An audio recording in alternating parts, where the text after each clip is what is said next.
You have got the munchies out of this world. So you're like, you know what? I'm going to run to the corner store real quick in my boyfriend's car. No big.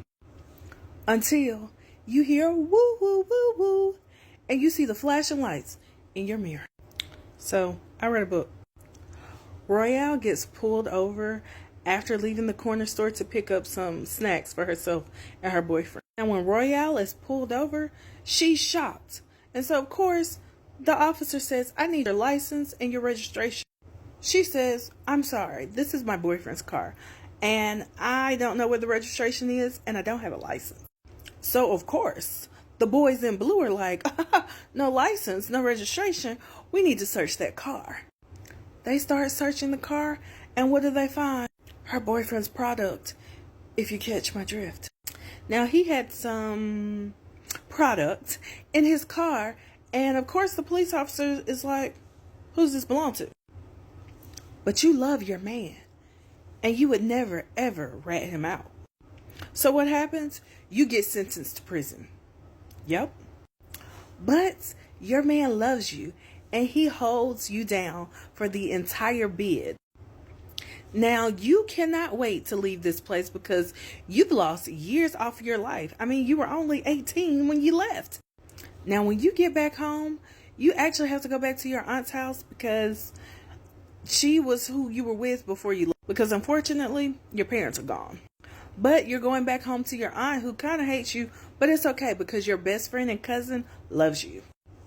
And you know you're going to have the opportunity to be back with your man. I mean, this man has held you down so much. He's made sure there was always money on your commissary, and he made sure to come visit you every weekend. Like, he loves you, girl. Now, imagine your shock and your surprise when you're like, okay, where's everything? Didn't you set stuff up for us while I was gone? Because, I mean, he's been making promises this whole time, right? So he gets you out a little room where you all get to duck off and spend some time together.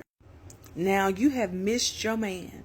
This is the only man that you know, if you catch my drift. But he keeps doing weird stuff, like dipping out and leaving you in the hotel room by yourself. So imagine your shock when housekeeping comes, bam, bam, bam, bam, bam. And they're like, ma'am, you gotta go because this room is not paid for another day. So you call your man and you're like, what's going on? Come to find out, he paid for that room with his girlfriend's credit card. And you're like, girlfriend?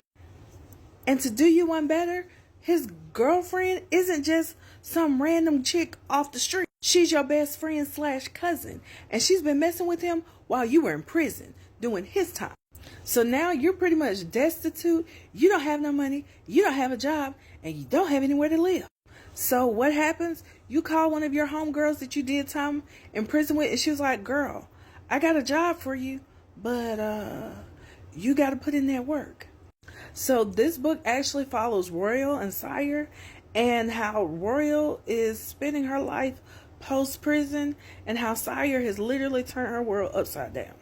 So if you're interested in seeing what happens with Royale and Sire, go read Secure in the Arms of a Thug Part 1 and Part 2.